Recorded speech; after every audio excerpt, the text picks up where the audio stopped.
So back to the channel guys, this is Shubham Vajpayee. 23 जनवरी 2022 का हम फुल एनालिसिस लेकर आ गए हैं कि फर्स्ट शिफ्ट में पेपर में क्या क्या आया है। उसके पहले हम थोड़ा सा 22 जनवरी 2022 का भी देख लेते हैं, क्योंकि उस दिन का कल का जो है मैं रिव्यू नहीं कर पाया था। तो कल जो है सिंपल इंटरेस्ट और कंपाउंड इंटरेस्ट से क्वेश्चन पूछे गए थे।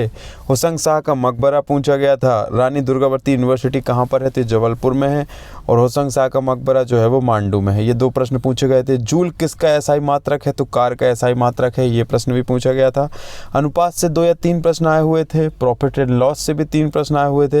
एडवांस मैथ के 5 से 6 प्रश्न पूछे गए थे। त्रिभुज से भी कोई प्रश्न पूछा गया था। त्रिकोणमिति से दोनों शिफ्ट में एक भी प्रश्न नहीं आया था। उसके साथ ही घन से एक प्रश्न था, जिसमें 14 घनों को काटने पर कुल कितने घन बनेंगे, ये प्रश्न पूछा गया था। कॉकरोच किससे सांस लेता है? ये प्रश्न पूछा गया था।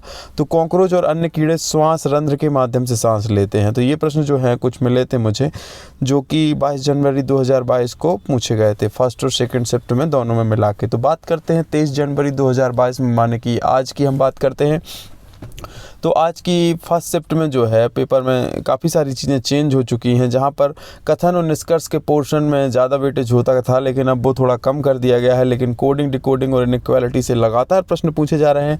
वहीं अगर हम मैथ्स की बात करें तो एडवांस मैथ्स के क्वेश्चन जो हैं बढ़ा दिए गए हैं। तो चलिए बात करते हैं आज के कौन से प्रश्न पूछे गए हैं, उनको देख लेते हैं। तो 2021 के अनुसार मान्यता प्राप्त अनुसूचित जातियों की सूची से कोई प्रश्न आया था। उनकी संख्या पूछी गई थी कि कितनी संख्या है। ठीक है। क्षेत्रमिति से 2 या 3 प्रश्न पूछे गए थे, जिसमें अर्धवृत्त का क्षेत्रफल पूछा गया था, और वृत्त का क्षेत्रफल, अर्धवृत्त का क्षेत्रफल, त्रिभुज का क्षेत्रफल, चतुर्भुज का क्षेत्रफल, समचतुर्भुज का क्षेत्रफल।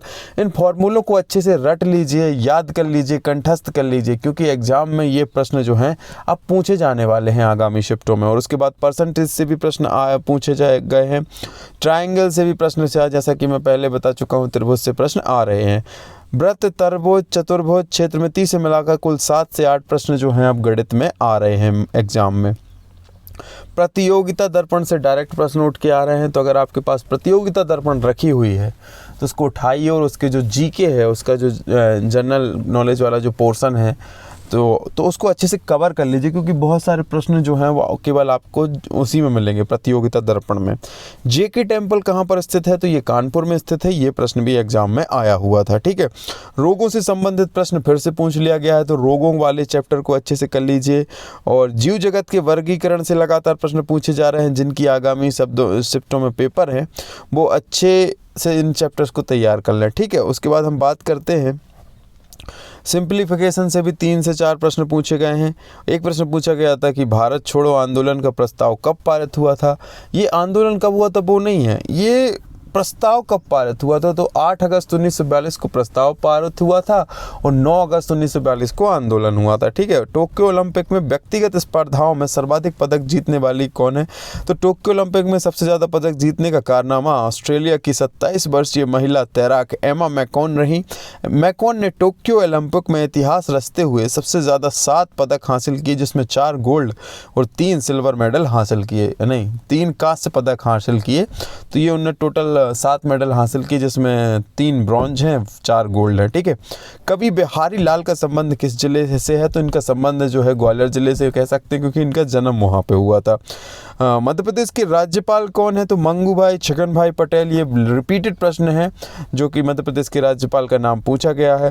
राजकोषीय घाटे से प्रश्न पूछा गया था कि राजकोषीय घाटा कितना रहा है। अब ये समझ में नहीं आया कि वो भारत का पूछा है कि मध्य प्रदेश का। विभाज्यता नियम से भी 3 से 4 प्रश्न पूछे गए हैं आज की पहली शिफ्ट में। भारत की सबसे बड़ी ई कॉमर्स कंपनी कौन सी है? तो फ्लिपकार्ट है, उससे भी प्रश्न पूछा गया है। जीव जगत के वर्गीकरण से लगातार प्रश्न पूछे जा रहे हैं, जिनकी आगामी शिफ्ट में पेपर हैं, वो अच्छे से इन चैप्टर को तैयार कर लें। योजनाओं से भी बहुत सारे प्रश्न पूछे जा रहे हैं, थोड़ा योजनाओं को देख सकते हैं आप। उसके बाद कथन और निष्कर्ष से प्रश्नों की संख्या को कम कर दिया गया है। कोडिंग और डिकोडिंग से लगातार प्रश्न पूछे जा रहे हैं। इसके बाद इनइक्वालिटी से भी लगातार प्रश्न पूछे जा रहे हैं। मैथ्स और रीजनिंग में दोनों को कंपेयर किया जाए तो रीजनिंग के पोर्शन को जो है हल्का सा बढ़ा दिया गया है, स्लाइटली मोर देन मैथ्स।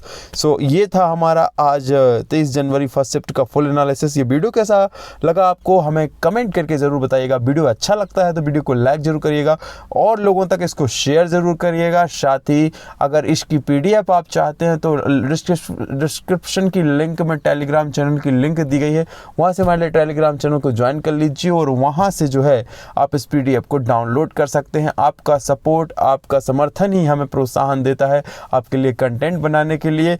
तो आज की वीडियो में बस इतना ही। जय हिंद, जय भारत।